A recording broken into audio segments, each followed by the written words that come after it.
दोस्तों आज की जो वीडियो, इस वीडियो को बहुत ही ध्यान से सुनिएगा। जो भी चीजें मैं यहाँ पे बता रहा हूँ उन चीजों को नोट जरूर कर लीजिएगा, क्योंकि ये वीडियो सुनने के बाद, ये वीडियो समझने के बाद आपके अंदर का जो कॉन्फिडेंस होगा वो नेक्स्ट लेवल का हो जाएगा। आप लेकिन उससे पहले मुझे कमेंट सेक्शन में कमेंट करके ये जरूर बता दीजिएगा कि आपको कौन सा सब्जेक्ट का कौन सा चैप्टर जो सबसे ज्यादा हार्ड लगता है, ताकि हमें भी आइडिया आ सके और मैं आपके उस तरीके से चीजें क्या प्रोवाइड करवा सकूं।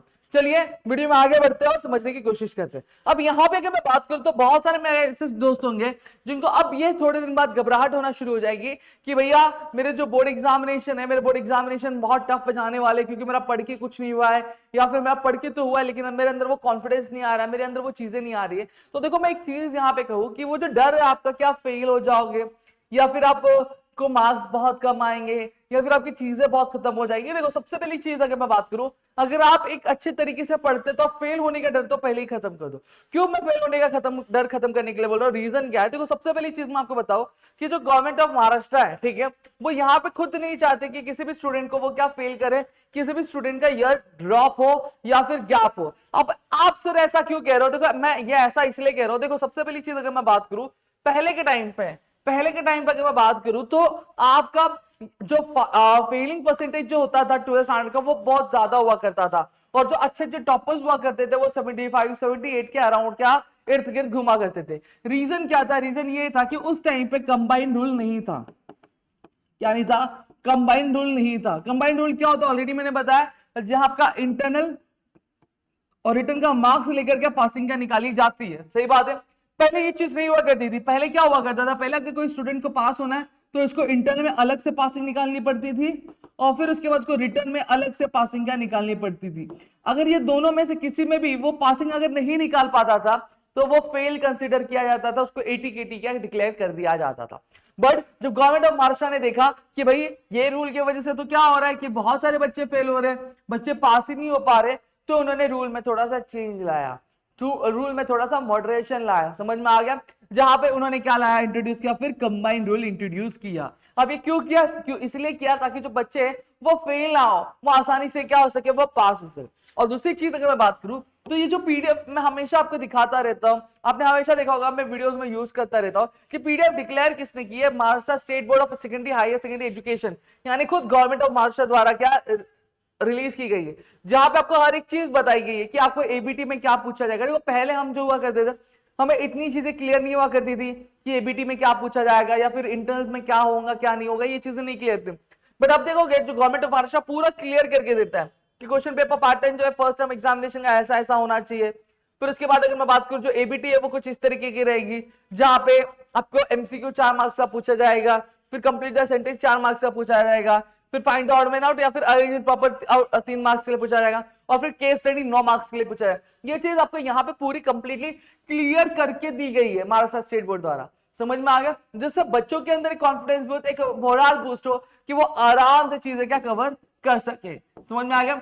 साथ ही साथ मैं आपको यहाँ पे ये भी बता देता हूँ, देखो वेटेजेस भी सारे दिए गए। फिर उसके बाद अगर हम बात करें तो गवर्नमेंट ऑफ महाराष्ट्र ने ये भी दिया है कि हमें ऑब्जेक्टिव टाइप क्वेश्चन कितने मार्क्स से पूछे जाते हैं।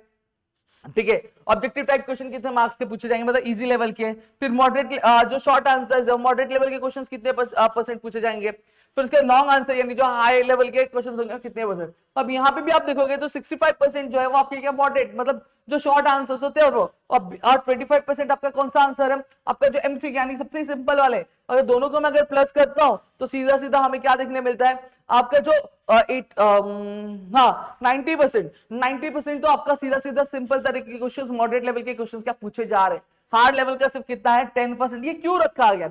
ये इसलिए रखा गया ताकि जो बच्चे वो एग्जामिनेशन में अच्छा खासा स्कोर कर सके, अपने एग्जाम में क्या कर सके, अच्छा खासा जो उनका गोल है वो क्या सक्सीड कर सके। समझ में आ गया? इस वजह से ये चीजें क्या आपको पहले से ही बता के रख दी जाती। अब यहाँ पे दूसरी चीज मैं यहाँ पे ये भी चीज आपको बताना चाहूंगा कि देखो कोई भी जो गवर्नमेंट है, कोई भी जो टीचर आपको फेल नहीं करना चाहता। हाँ, आप एक चीज ये भी समझो कि अगर आप पेपर में कुछ लिखोगे ही नहीं, पेपर में सिर्फ नाम लिख कर आओगे, तो आप कैसे पास होगे। ये जो मैं आंकड़े आपको बताता रहता हूँ, इसमें से बहुत सारे स्टूडेंट्स ऐसे होंगे जो शायद किसी रीजन की वजह से एग्जाम नहीं दे पाए होंगे, या फिर फॉर्म भरा होगा अटेंड नहीं कर पाया, फिर एग्जाम देने ही नहीं गए होंगे। ये इन स्टूडेंट्स का भी आंकड़ा उस 9% में, जो 8% में जुड़ जाता है। ठीक है, हाँ, लेकिन मैं ये चीज नहीं कह रहा हूं पूरा का पूरा जो प्रतिशत है वही होगा। कुछ स्टूडेंट्स ऐसे भी होंगे जो पेपर में जाते हैं पेपर में जाने के बाद कुछ लिखते ही नहीं है, चीजें अटेम्प्ट ही नहीं करते, तो भाई उनको मार्क्स कहां से मिलेगा बताओ आप ही। उनको चीजें कौन प्रोवाइड करके देना, कोई देने वाला है क्या? कोई भी नहीं देगा ना, मार्क्स ही नहीं देगा। समझ में आ गया? तो यहाँ पे आपको ये चीज थोड़ी सी समझ के रखनी पड़ेगी, ये चीज का थोड़ा सा ध्यान आपको रखना पड़ेगा। अगर आप नहीं रखेंगे, अगर आप कुछ लिखोगे ही नहीं, तो आपको सामने वाले टीचर कैसे मार्क्स देंगे? समझ में आ गया? तो इसलिए मैं कह रहा हूँ कि कॉमर्स जीतेंगे सीरीज चालू है, इंग्लिश का टेंशन हो रहा है, आरसीसी 2.0 चालू है, जो सिर्फ 199 में 199 में भाई क्या होता है? हम ऑफलाइन टीचर्स यार, 199 में हमारा क्या होता है? कुछ नहीं होता है। ये लाइट जो चल रही है इसका भी खर्चा नहीं निकलता उसमें 199 में। समझ में आ गया? कुछ नहीं है। ये बस प्राइस इसलिए रखी गई है कि बच्चे जब आए कोर्स पे तो उनको एक रहता है कि उन्होंने पे किया हुआ है, तो वो थोड़ा ध्यान लगा के पढ़ेंगे, मन से पढ़ेंगे, इसलिए हमने 199 प्राइस रखा हुआ है। समझ में आ गया? तो वो चीजें को थोड़ा सा समझो, और चीजें आपके लिए सारी चीजें हमने अलाइन की है, प्रदीप सर ने, हमारी पूरी टीम ने, मैंने, सारी चीजें हमने क्या किया, पूरा अलाइन करके रखा, डेली बेसिस पे चीजें आ रही है, ऐसा कि नहीं आ रहा है। तो उस चीज को ध्यान से सुनो, पढ़ने की कोशिश करो, पढ़ना शुरू कर दो।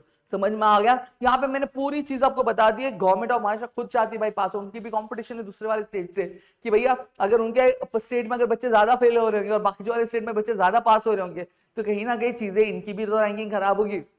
ऐसे कभी भी जो बोले वो नहीं चाहता कि कोई भी बच्चा फेल हो, बट अगर आप पास करने का मौका ही नहीं दोगे तो पास कैसे करेंगे भाई? कुछ लिख के ही नहीं आओगे, बस नाम लिख के आओगे, तो नाम लिखने के मार्क्स नहीं मिलते मेरे दोस्त।